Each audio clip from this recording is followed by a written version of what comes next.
యోహాను సువార్త 16వ అధ్యాయం 16వ వచనం నుంచి 24వ వచనం వరకు. కొంచెం కాలమైన తరువాత మీరిక నన్ను చూడరు, మరి కొంచెం కాలమునకు నన్ను చూచెదరని చెప్పెను. కాబట్టి ఆయన శిష్యులలో కొందరు కొంచెం కాలమైన తరువాత నన్ను చూడరు, మరి కొంచెము కాలమునకు నన్ను చూచెదరు, నేను తండ్రి వద్దకు వెళ్ళుచున్నానని ఆయన మనతో చెప్పుచున్న మాట ఏమిటని ఒకరితో ఒకరు చెప్పుకొనిరి. కొంచెం కాలమని ఆయన చెప్పుచున్నది ఏమిటి? ఆయన చెప్పుచున్న సంగతి మనకు తెలియదని చెప్పుకొనిరి. వారు తన్ను అడగగోరుచుండరని యేసు ఎరిగి వారితో ఇట్లనెను, కొంచెం కాలమైన తరువాత మీరు నన్ను చూడరు, మరి కొంచెం కాలమునకు నన్ను చూచెదరని నేను చెప్పిన మాటను గూర్చి మీరు ఒకనితో ఒకడు ఆలోచించుకొంచున్నారా? మీరు ఏడ్చి ప్రలాపింతురు గాని లోకము సంతోషించును. మీరు దుఃఖింతురు కానీ మీ దుఃఖము సంతోషమగునని మీతో నిశ్చయముగా చెప్పుచున్నాను. స్త్రీ ప్రసవించినప్పుడు ఆమె గడియ వచ్చిన కనుక ఆమె వేదన పడను. అయితే శిశువు పుట్టగానే లోకముందు నరుడు ఒకడు పుట్టిన సంతోషం చేత ఆమె ఆ వేదన మరి జ్ఞాపకం చేసుకొనదు. అటువలే మీరును ఇప్పుడు దుఃఖపడుచున్నారు, కానీ మిమ్మల్ని మరలా చూచెదను, అప్పుడు మీ హృదయం సంతోషించును. మీ సంతోషమును ఎవడను మీ యొద్ద నుండి తీసివేయడు. ఆ దినమున మీరు దేని గురించి నన్ను అడగరు. మీరు నా తండ్రిని నా పేరట ఏమి అడిగినను ఆయన మీకు అనుగ్రహించునని మీతో నిశ్చయముగా చెప్తున్నాను. ఇదివరకు మీరేమీ నా పేరట అడగలేదు. మీ సంతోషము పరిపూర్ణమగనట్లు అడుగుడి, మీకు దొరుకును. మన ప్రభు శిష్యులతోటి పరిశుద్ధాత్మ దేవుడు సత్యస్వరూపి అయిన ఆత్మ వచ్చినప్పుడు ఏ విధంగా వారందరినీ కూడా సర్వసత్యములోనికి నడిపిస్తాడో, తర్వాత సంభవింపబో సంగతులు, ఆ కుమారుని గురించినటువంటి మహిమల గురించినటువంటి అనేక విషయాలు తెలియపరుస్తాడో వారికి చెప్పిన తరువాత ప్రభు ఏ విధంగా సిలువ వేయబడి మరణాన్ని రుచి చూచి తిరిగి తండ్రి యొక్క మహిమ చేత లేపబడబోతున్నాడో ఆ విషయాన్ని గమనంలో ఉంచుకొని వారికి 16వ వచనంలో చెప్తున్నాడు, కొంచెం కాలమైన తర్వాత మీరికి నన్ను చూడరు, మరి కొంచెం కాలమునకు నన్ను చూచెదరు. చూడనటువంటి సమయం ప్రభువు సిలువ వేయబడి సమాధిలో పాతిపెట్టబడినటువంటి సమయం. కొంచెం కాలము నాకు చూచెదరు, 3వ దినమున మన ప్రభువు తిరిగి లేచిన తర్వాత శిష్యులకు ప్రత్యక్షమైనటువంటి సమయాన్ని గురించి చూచెదరు అని చెప్తున్నాడు.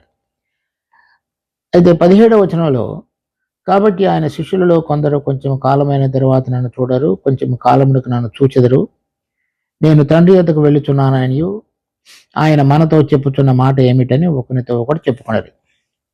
కనుక ఆయన చనిపోవటం, తిరిగి లేవటం, తిరిగి లేచిన తర్వాత తండ్రి వద్దకు వెళ్ళటం, ఈ విషయాలన్నీ కూడా వారికి అర్థం కానటువంటి మాటలు.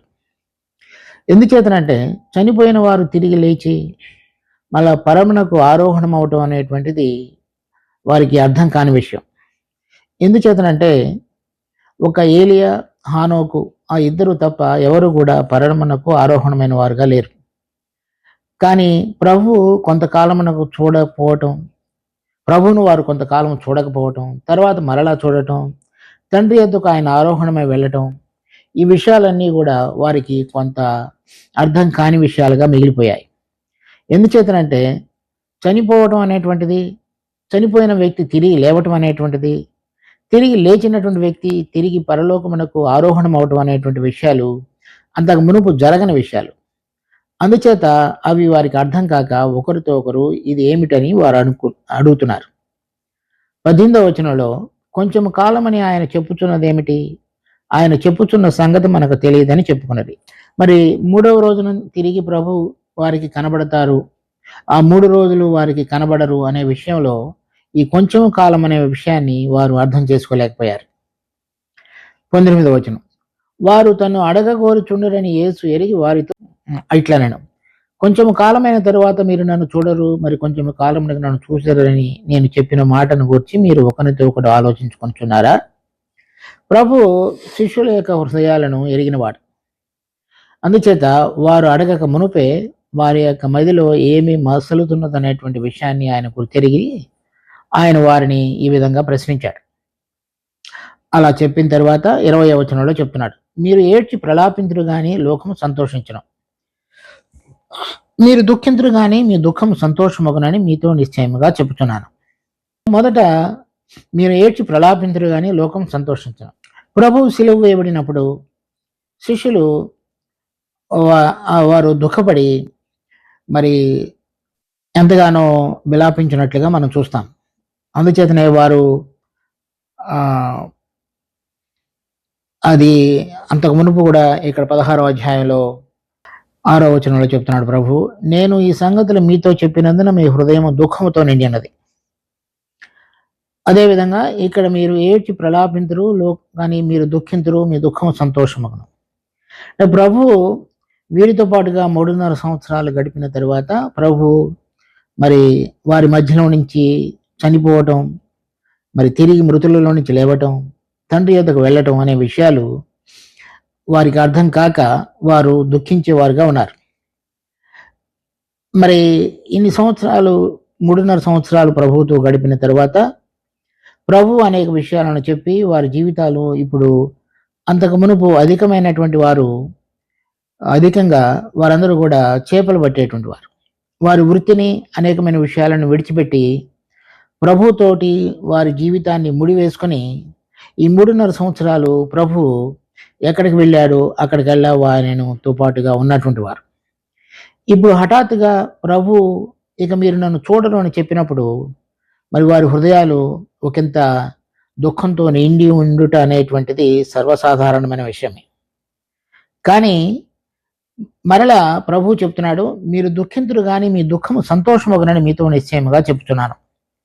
కానీ ప్రభు తిరిగి మృతులలో నుంచి లేచి మరి వారికి కనిపించినప్పుడు, ప్రత్యక్షమైనప్పుడు వారు సంతోషించారు. చూడండి లూకా సువార్త 24వ అధ్యాయం 41వ వచనం. అయితే వారు సంతోషం చేత ఇంకనూ నమ్మక ఆశ్చర్యపడుచుండగా ఆయన, ఇక్కడ మీ యొద్ద ఏమైనా ఆహారం కలదా అని వారిని అడిగను. వారు కాల్చిన చేప ముక్కను ఆయనకిచ్చిరి. ఆయన దానిని తీసుకుని వారి ఎదుట భుజించను. తర్వాత 52వ వచనంలో, వారు ఆయనకు నమస్కారం చేసి మహా ఆనందంతో యెరూషలేమునకు తిరిగి వెళ్ళి ఎడతెగక దేవాలయంలో ఉండి దేవుని స్తోత్రము చేయుచుండరి. ఆ విధంగా ప్రభు తిరిగి లేచిన తరువాత వారికి ప్రత్యక్షమైనప్పుడు వారు సంతోషంతో నిండుట అనే విషయాన్ని మనం ఇక్కడ చూస్తున్నాం. ప్రభు ఉండడు అనే విషయం అయితే దుఃఖపడ్డారు. ప్రభు తిరిగి లేచినప్పుడు వారు సంతోషించినటువంటి విషయాన్ని, సంతోషించబోయే విషయాన్ని ప్రభు ముందుగానే వారికి చెప్తున్నాడు. స్త్రీ ఏ విధంగా ప్రసవించినప్పుడు ఆమె గడియ వచ్చిన కనుక ఆమె వేదన పడుతుంది. తర్వాత శిశువు పుట్టగానే మరి లోకమందు నరుడు ఒకటి పుట్టిన సంతోషం చేత ఆమె వేదన మరి జ్ఞాపకం చేసుకున్నది. ఆ విధంగానే శిష్యులు కూడా ప్రభు మరి చనిపోయినప్పుడు ఏ విధంగా అయితే దుఃఖపడతారో, తిరిగి ప్రభు మృతులలో నుంచి లేచినప్పుడు వారు సంతోషించేటువంటి వారుగా ఉంటారనే విషయాన్ని ముందుగానే ప్రభు వారి గమనానికి తీసుకుని వస్తున్నాడు. 22వ వచనం, అటువలే మీరును ఇప్పుడు దుఃఖపడుతున్నారు కానీ మిమ్మల్ని మరలా చూచెదను, అప్పుడు మీ హృదయం సంతోషించను, మీ సంతోషమును ఎవడును మీ యొద్ద నుండి తీసివేయడు. ఇక్కడ ప్రభు నువ్వు శరీరధారిగా వారు ఇంతకు మునుపు వరకు ఎరిగి ఈ 3.5 సంవత్సరాలు ప్రభువుతోటి కూడా కలిసినటువంటి సమయం, గడిపినటువంటి సమయాన్ని ఒకటి, అది ఇప్పుడు ప్రభు చనిపోతున్నాడు, సిలువ వేయబడబోతున్నాడు అనేటువంటిది కనబడడు అనేటువంటిది, చూడరు అనేటువంటి విషయం వచ్చినప్పుడు దుఃఖాన్ని కలిగి ఉన్నది. కానీ మరలా ఆయనను చూచినప్పుడు, అంటే ఈ మరణాన్ని ఓడించి అక్షయతను, జీవాన్ని ఆయన వెలుగులోని తీసుకుని వచ్చి మరి మృతులను మరణాన్ని ఓడించి తిరిగి లేచుట ద్వారా వారు సంతోషించిన వారుగా ఉన్నారు. ఆ సంతోషమును ఎవడును మీ యొద్ద నుండి తీసివేయడు అని చెప్తున్నాడు. ఆ దినమున మీరు దేని గూర్చి నన్ను అడగరు, మీరు తండ్రిని నా పేరట ఏమి అడిగినను ఆయన మీకు అనుగ్రహించునని మీతో నిశ్చయముగా చెప్తున్నాను. ఇక్కడ 16వ అధ్యాయంలో 5వ వచనంలో, ఇప్పుడు నన్ను పంపిణీ వాని యొద్దకు వెళ్ళుచున్నాను, నువ్వు ఎక్కడికి వెళ్ళుచున్నావని మీలో ఎవడు నన్ను అడుగుటలేదు. తర్వాత 17వ వచనంలో, కాబట్టి ఆయన శిష్యులలో కొందరు కొంచెం కాలమైన తర్వాత నన్ను చూడరు, మరి కొంచెం కాలమునకు నన్ను చూచెదరు, నేను తండ్రి యొద్దకు వెళ్ళుచున్నాను. ఇక్కడ ఈ 17వ వచనంలో చూసినప్పుడు 3 విషయాలు ఉన్నాయి. కొంచెం కాలం చూడరు అంటే సిలువ వేయబడి మరి సమాధిలో ఉంచబడినటువంటి సమయంలో వారు ఆయనను చూడరు. మరి కొంచెం కాలంలోకి నన్ను చూచెదరు.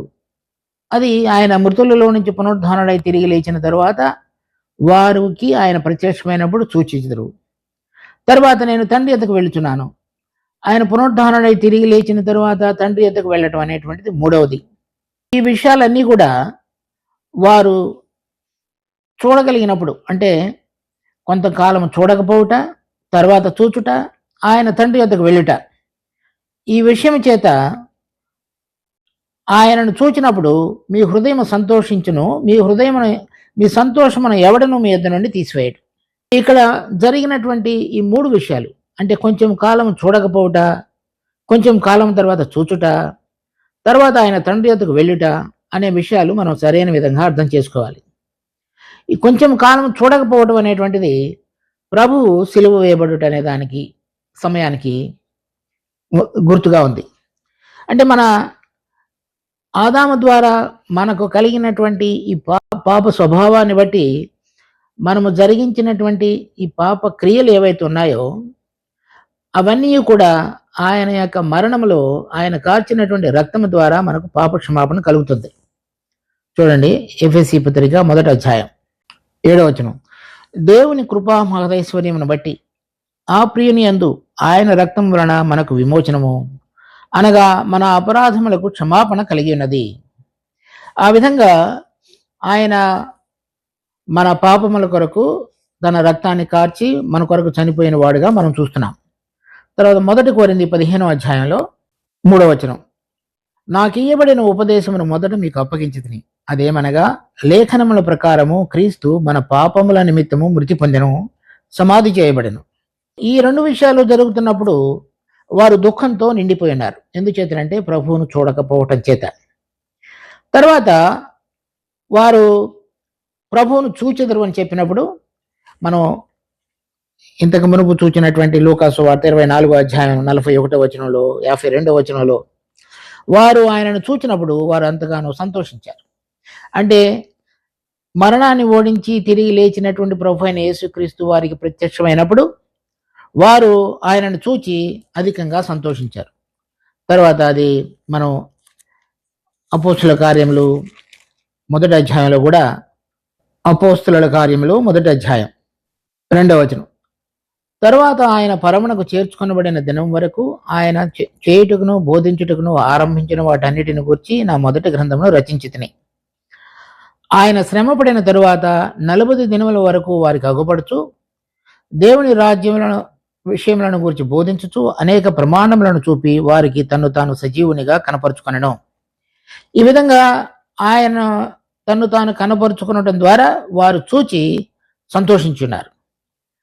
అలా ప్రభు మృతులలో నుంచి లేవటం ద్వారా, చూడండి, తిమోతికి రాసిన 2వ పత్రిక 1వ అధ్యాయం 9-10 వచనాలు.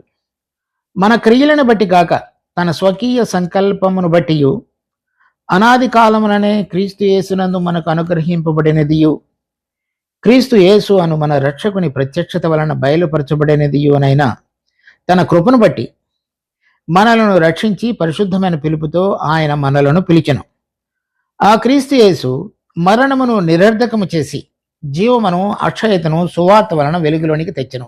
ఆయన మృతులలో నుంచి లేవటం ద్వారా క్రీస్తు యేసు మరణమును నిరర్ధకం చేసి, అంటే మరణాన్ని ఓడించి అది పనికిరానిదిగా, ప్రభావం లేనిదిగా, ఎవరిని కూడా ఇక బంధించి ఉంచలేనటువంటి విషయంగా చేసి ఆయన జీవమును అక్షయతను సువార్త వలన వెలుగులోనికి తెచ్చెను. అంటే ఆయనలో మరి చూడండి, హెబ్రీ పత్రిక 7వ అధ్యాయం, నాశనము లేని జీవమునకున్న శక్తిని బట్టి నియమింపబడి ఆయనలో అది మరణాన్ని ఓడించుట మాత్రమే కాకుండా ఆ జీవము యొక్క పేరు నాశనము లేనటువంటి జీవమునకున్న శక్తిని బట్టి ఆయన నియమింపబడిన వాడుగా ఉన్నాడు. అంటే ఆయన ఆ మరణాన్ని ఓడించి తిరిగి లేచినటువంటి వాడుగా ఉండి మనందరం కూడా ఆయన తిరిగి లేవటం ద్వారా పొందినటువంటి పునరుద్ధాన జీవము, మరి దేవుని యొక్క జీవము మనము పొందగలిగి జీవించగలిగేటువంటి ఒక నూతనమైనటువంటి శకాన్ని ఆయన మనందరి కొరకు ప్రారంభించిన వాడిగా ఆయన పునరుద్ధానం ద్వారా చేస్తున్నాడు. అది పరిశుద్ధాత్మ దేవుడు ఆయన వచ్చినప్పుడు అన్నిటినీ మీకు తెలియచెప్పి సర్వసత్యంలోనికి నడిపించును అనేటువంటిది చెప్పబడిన మాట 16వ అధ్యాయంలో యోహాను సువార్తలో. అది ఆ విధంగా ప్రభువు మరణాన్ని ఓడించి మృతులలో నుంచి తిరిగి లేచి మృత్యుంజయుడిగా ఉండి ఆయన మనకు జీవాన్ని, అక్షయతను, అంటే శరీర సంబంధంగా ఉంటూ క్షయమైనటువంటి శరీరాన్ని కలిగి ఉన్న మనము అక్షయతను ధరించుకొని, అంటే ప్రభువు మాత్రమే అక్షయుడు, తండ్రి అయినటువంటి దేవుడు అక్షయుడు. ఆయన వలె ఆయన అటువంటి అక్షయతలోనికి ప్రవేశించగలిగేటువంటి విధంగా ఆయన మరణాన్ని ఓడించున్నాడు అనేటువంటి దానిని వారు అర్థం చేసుకునేటప్పుడు కలిగినటువంటి సంతోషాన్ని గురించి ప్రభు వారితో మాట్లాడుతున్నాడు. ఆయన చనిపోవడం ద్వారా మన పాపములకు, మన అపరాధములకు క్షమాపణ, ఆయన రక్తం ద్వారా తిరిగి లేవటం ద్వారా మరణం అనేటువంటిది మనందరినీ కూడా బంధించి ఉండగా అది నిరర్ధకం చేయబడి, మరి దేవుడు ఏ విధంగా అక్షయుడైనాడో అటువంటి అక్షయతలోనికి మనం కూడా పాలు పొందగలిగేటువంటి విధంగా ఒక నూతనమైన జీవం కలిగి జీవించగలిగేటట్లుగా ఆయన పునరుద్ధానము మనకు అనుగ్రహించబడి ఉన్నది. ఆ విషయాన్ని ఆయనను తిరిగి చూడటం ద్వారా వారు నిజమైనటువంటి సంతోషంలోనికి తీసుకొని రాబడ్డారు. అంత మాత్రమే కాకుండా మనం చదివినటువంటి ఈ 16వ అధ్యాయం యోహాను సువార్తలో ఆయన తండ్రి యొద్దకు వెళ్ళుట అనేటువంటిది, మరి 5వ వచనంలో ఇప్పుడు నన్ను పంపిన వాని యొద్దకు వెళ్ళుచున్నాను, తర్వాత 17వ వచనంలో తండ్రి యొద్దకు వెళ్ళుచున్నాను. ప్రభు తండ్రి యొద్దకు వెళ్ళుట అనేటువంటిది కూడా, దానిలో కూడా మనకు ఒక విశేషమైనటువంటి దేవుని యొక్క ఆశీర్వాదము, ఉద్దేశం కూడా ఉన్నది. చనిపోవటం ద్వారా పాపములకు క్షమాపణ, తిరిగి లేవటం ద్వారా మరణము నిరర్ధకము చేయబడి జీవములోనికి, అక్షయతలోనికి మనం ప్రవేశించగలిగేటువంటి కార్యాన్ని ఆయన జరిగించడం మాత్రమే కాకుండా ఈ పాపమునకున్నటువంటి ప్రభావం అంతటిని కూడా ఓడించబడినటువంటి, మరి మనం హెబ్రీ పత్రిక 7వ అధ్యాయంలో చదివినట్లుగా ఒక నాశనము లేని జీవమునకున్న శక్తిని బట్టి, అంటే అది ఈ పాపము చేత బంధించబడి ఉండేటువంటి జీవం కాకుండా వేరైన జీవం కలిగి ఉండగలిగేటట్లుగా ఆయన పునరుద్ధానం ద్వారా మనకు ఆశీర్వాదం పొంది ఉన్నాం, వారు కూడా, శిష్యులు కూడా. దాని తర్వాత తండ్రి యొద్దకు వెళ్ళుట వలన, ఇది మూడవది. తండ్రి యొద్దకు వెళ్ళుట ద్వారా ఇప్పుడు చూడండి, ఎఫెసీ పత్రిక 2వ అధ్యాయం 4-5 వచనాలు. అయినను దేవుడు కరుణా సంపన్నుడై ఉండి మనము మన అపరాధముల చేత చచ్చిన వారమై ఉండినప్పుడు సైతము మన ఎడలు చూపిన తన మహాప్రేమ చేత మనలను క్రీస్తుతో కూడా బ్రతికించను.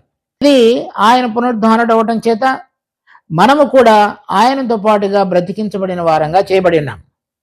అంత మాత్రమే కాకుండా చూడండి 7వ వచనంలో, క్రీస్తు యేసునందు మనలను ఆయనతో కూడా లేపి, అంటే ఆయన చనిపోయినప్పుడు మనం కూడా చనిపోయి, ఆయన లేచినప్పుడు మనం కూడా లేపబడటం ద్వారా నూతన జీవం కలిగి నడుచుకున్నట్టు మాత్రమే కాకుండా పరలోకమందు ఆయనతో కూడా కూర్చుండబెట్టెను. ఇది ఆయన తండ్రి యొద్దకు వెళ్ళుట వలన, తండ్రి కుడిపార్శ్వమున ఆయన ఆరోహణుడై కూర్చుండటం ద్వారా మనము కూడా పరలోకమందు ఆయనతో పాటుగా కూర్చుండబెట్టబడి ఉన్నాం. ఇక్కడ చూడండి, మొదటగా మన పాపములు క్షమించబడుట, అంటే ఆయన సిలువ వేయబడటం ద్వారా, చనిపోవటం ద్వారా, తిరిగి లేవడం ద్వారా మనం బ్రతికించబడి నూతనమైన జీవం కలిగి నాశనము లేని జీవం అనుకున్నటువంటి శక్తిని బట్టి జీవించగలిగి, తర్వాత మూడవదిగా ఆయన తండ్రి యొద్దకు వెళ్ళటం ద్వారా మనము కూడా పరలోక స్థలాలలో ఆయనతో పాటుగా కూర్చుండబెట్టబడినటువంటి అనుభవంలోనికి తీసుకుని రాబడగలుగుటకు ఆయన ఈ కార్యం అంతటిని కూడా జరిగించి వారితోటి ఈ విషయాలను పంచుకుంటున్నాడు. ఈ ఆత్మ వచ్చినప్పుడు మనలను సర్వసత్యంలోనికి నడిపించుట అనేటువంటిది, అంటే ఈ విధంగా మన పాపముల కొరకు ఆయన చనిపోయి ఉన్నాడనియో, మనం పాపం మీద జయం పొంది నాశనము లేనటువంటి జీవమునకున్న శక్తిని బట్టి ఎల్లప్పుడూ జీవించగలిగేటట్లుగా చేయబడుటను, తర్వాత పరలోక స్థలాలలో కూర్చుండబెట్టబడినలాగున ఆయన తండ్రి యొద్దకు ఆరోహణమై వెళ్ళి ఉన్నాడనే ద్వారా మనము ఈ శరీరంలో ఇక్కడ ఉంటున్నప్పటికీ కూడా మనకు అనుగ్రహించబడినటువంటి ఆత్మలో మనము కూడా పరలోక సంబంధమైన విషయాలతోటి జతపరచబడి ఉన్నాము, లేక కలపబడి ఉన్నాము, లేక వాటి యొక్క అవగాహనలోని తీసుకుని రాబడి ఉన్నాము అనేది ఈ ఆత్మ మనలను సర్వసత్యంలోనికి నడిపించుట అనేటువంటి దానిలో ఒక భాగం. ఆ విధంగా ఒక మనిషి, ఒక విశ్వాసి కేవలము పాపములు క్షమించబడుట అనేటువంటిది మాత్రమే కాదు, తర్వాత పాపం మీద జయం పొందగలిగిన నూతనమైన జీవము, నాశనము లేని జీవమునకున్న శక్తిని బట్టి జీవించగలిగే విధంగా ఆయన మనలను బ్రతికించడం మాత్రమే కాకుండా మనము పరలోకమునకు చెందిన వారంగా చేయబడి అక్కడ ఉన్న విషయాలను తెలుసుకొని దాని ప్రకారంగా జీవించుటకు కావలసినటువంటి మార్గాన్ని ప్రభువు తిరిగి లేచి తండ్రి యొద్దకు ఆరోహణమైనప్పుడు జరిగించినటువంటి ప్రక్రియ. ఈ మూడు విషయాలు మనందరిలో, విశ్వాసులందరిలో కూడా జరిగించబడినటువంటి అనుభవంలోనికి నడిపించబడినప్పుడు ఆత్మచేత వారు సంతోషించుతారు. ఆ సంతోషము ఎటువంటిదంటే ఇక ఎవడు కూడా మన యొద్ద నుండి తీసివేయడు. ఆ సంతోషము ఆత్మలో జన్మించి ఈ మరణం మీద జయం పొందగలిగినటువంటి నూతనమైనటువంటి జీవాన్ని కలిగి జీవించగలిగేటువంటి అనుభవంలోనికి తీసుకుని రాబడి ఆత్మచేత, అదే ఆత్మచేత మరలా మనం పరలోక స్థలాలలో ఆయనతో పాటుగా కూర్చుండబెట్టబడినటువంటి అనుభవంలోనికి తీసుకుని రాబడుట అనేటువంటిది ఇప్పుడు ప్రాణ సంబంధంగా, శరీర సంబంధంగా, లోక సంబంధంగా జీవించే మన జీవితాలు మార్చబడి ఆ నాశనమును లేనటువంటి జీవమునకున్నటువంటి శక్తిని బట్టి ఆ జీవం ద్వారా జీవించుతూ ప్రభువుతో కూడా పరలోక స్థలాలలో ఉన్నటువంటి అనుభవంలో ఈ లోకములో జీవించేటువంటి అనుభవాన్ని కలిగి ఉండుట అన్నిటికంటే సంతోషకరమైనటువంటి విషయమైనది. ఒక మనిషి శరీర సంబంధంగా ఈ లోక సంబంధమైన విషయాల కొరకై జీవించేటువంటి వ్యక్తి మార్పు చెంది ప్రభు యొక్క మరణము, పునరుద్ధానము, తండ్రి వద్దకు ఆరోహణమై వెళ్ళుట అనేటువంటి విషయాల ద్వారా మనం పరలోక సంబంధమైన విషయాలకు జతపరచబడుట అనేటువంటిది అన్నిటికంటే అధికమైనటువంటి సంతోషాన్ని మనకందరికీ ఇవ్వగలిగినటువంటి విషయం. కనుక ఒక వ్యక్తి దేవుడు మనలను సృష్టించినప్పుడు మనలో ఓదబడినటువంటి జీవాత్మ ఇప్పుడు వెలిగించబడి జీవములోనికి తీసుకుని రాబడి ఆయన ఆత్మ ద్వారా తండ్రి యొద్దకు కట్టబడి ఆయనతో పాటుగా ఉండులాగున ఇప్పుడు ఇంకనూ మనం అక్కడికి వెళ్ళక మునిపే ఆ అనుభవంలోనికి తీసుకుని రాబడుట అనేటువంటిది ప్రభువు శిష్యులకు తెలియపరచాలని కోరుతున్నాడు. వారు దానిని ఈ ఆత్మ వారి మీదకు ఇంకనూ దిగి రాలేదు కనుక దీని యొక్క పూర్తి అవగాహనలోనికి రాలేదు కాబట్టి వారు ఇంకనూ దుఃఖంతోనే ఉండిపోయారు. కానీ ప్రభువును చూచినప్పుడు మీరు ఏమీ అడగరు, మీ సంతోషము పరిపూర్ణమగును అని ప్రభు చెప్పినటువంటి మాట. తర్వాత ఆత్మ వచ్చినప్పుడు వారు ఈ విషయాలను సంపూర్ణంగా గ్రహించగలిగి ఉన్నారు. ఇప్పుడు చూడండి 22వ వచనంలో, మీ హృదయం సంతోషించును, మీ సంతోషమును ఎవడను మీ యొద్ద నుండి తీసివేయడు. ఈ లోకంలో మనం పొందినటువంటి ధనము, పేరు, ప్రఖ్యాతులు, జ్ఞానము ఇవన్నీ కూడా ఏదో ఒక రకంగా కొంత మరి తగ్గిపోయే కావచ్చు, పూర్తిగా కొన్ని విషయాలు పోయేగా ఉండవచ్చు. అప్పుడు మరలా ఆ సంతోషం నిలబడదు. కానీ ఒక పాపిగా ఉన్నటువంటి వ్యక్తి, ఆత్మలో చనిపోయినటువంటి వ్యక్తి బ్రతికించబడి ఆత్మలో జీవించగలగడానికి కావలసినటువంటి నాశనం లేనటువంటి శక్తిని బట్టి కలిగి ఉన్న జీవాన్ని పొంది ఈ నూతన జీవం ద్వారా, దేవుని యొక్క జీవం ద్వారా ఆత్మచేత నడిపించబడుతున్నటువంటి అనుభవంలోనికి రాగలిగి పరలోక సంబంధమైన స్థలాలతో సంబంధం కలిగి ఉన్నటువంటి సంతోషం ఇది ఆత్మలో ఉండేది కనుక ఎవరు తీసివేయలేరు. దాని అనుభవంలోనికి మీరు రాగలుగుతారు అని ప్రభు వారితోటి మాట్లాడుతున్నాడు. అలాంటి అనుభవంలోనికి రాగలిగిన వారందరూ కూడా 23వ వచనంలో చెప్తున్నాడు, ఆ దినమున మీరు దేని గురించి నన్ను అడగరు, మీరు తండ్రిని నా పేరట ఏమి అడిగినను ఆయన మీకు అనుగ్రహించునని మీతో నిశ్చయముగా చెబుతున్నాను. ఆ దినమున అంటే ఎప్పుడైతే ప్రభు మృతులలో నుంచి లేచి వారికి ప్రత్యక్షమై తండ్రి యొద్దకు వెళ్ళి మరి పరలోకములో ఉన్నటువంటి విషయాలతోటి భూలోకములో ఆయన యందు విశ్వసించిన బిడ్డలతో సంబంధంలోనికి తీసుకొని రాబడినప్పుడు మీరు ఇంకా ఏమీ కూడా మీరు నన్ను అడగరు. అంటే వారి హృదయాలు ప్రభు చేసినటువంటి అద్భుత కార్యాన్ని గ్రహించడం మాత్రమే కాకుండా మరి పరలోకములో ఉన్న విషయాలను ఆత్మ ద్వారా వారు చూడగలిగినప్పుడు ఇక్కడ ఉన్నటువంటి విషయాలను గురించి ఏది కూడా వారు ఆయనను అడిగేవారుగా ఉండరు. అందుచేత 24వ వచనంలో చెప్తున్నాడు, ఇది వరకు మీరేమీ నా పేరంటే అడగలేదు. అంటే ఇంతవరకు అనేక మందికి ఆహారం పెట్టమని, కొంతమందిని స్వస్థపరచమని, కొంతమందికి అద్భుత కార్యములు జరిగించమని శిష్యులు అడిగి ఉన్నారు. కానీ ఇప్పుడు మీరు ఏమీ అడగరు. అంతకు మునుపు మీరు అడిగినవన్నీ కూడా అవి అడిగినట్లు కూడా కాదు. ఎందుకంటే అవన్నీ కూడా చేయబడినటువంటి అద్భుత కార్యములు లేక స్వస్థత కార్యములు అవన్నీ కూడా భూలోకమునకు సంబంధించినవి. ఎప్పుడైతే ఒక పాపిగా ఉన్న వ్యక్తి పాపములు క్షమించబడి ప్రభువుతో కూడా నడవగలటానికి అవసరమైనటువంటి నిత్యమైన నూతనమైన జీవాన్ని, పునరుద్ధాన జీవాన్ని పొంది ఆత్మ ప్రభావం చేత పరలోక సంబంధమైన విషయాలను చూడగలిగి, గ్రహించగలిగి, వినగలుగుతాడో అప్పుడు దానికంటే మించినటువంటి సంతోషం ఇంకోటి ఏమీ ఉండదు. అందుచేత వారు ఈ లోక సంబంధమైనది ఏది కూడా ఇక అడగరు. వాళ్ళు అంటే వాడి యొక్క ప్రార్థనా జీవితంలో అటువంటి మార్పును వారు చూడగలుగుతారు. అప్పుడు వాళ్ళకి చెప్తున్నాడంటే, మీ సంతోషము పరిపూర్ణమగినట్లు మీరు అడుగుడి. అంటే ఈ ఆత్మ మనను సర్వసత్యంలోనికి నడిపించి రాబో సంగతులకు తెలియజెప్పుట కానీ, తర్వాత కుమారుని గురించిన అనేక విషయాలు మనం అర్థం చేసుకున్నట్టు కానీ, తండ్రి మనకు ఏదైతే ఉద్దేశం కలిగి ఉన్నాడో మనల్ని సృష్టించుటలో ఆ విషయాలు తెలుసుకునే విషయంలో కానీ మనం కనుక అడిగినట్లయితే అవి మనం పొందగలిగేటట్లుగా దేవుడు మార్గాన్ని నేను చనిపోయి తిరిగి లేచి తండ్రి యొద్దకు వెళ్ళడం ద్వారా మీ కొరకు తెరవబోతున్నాడు అనే విషయాన్ని వారికి తెలియజెప్తున్నాడు.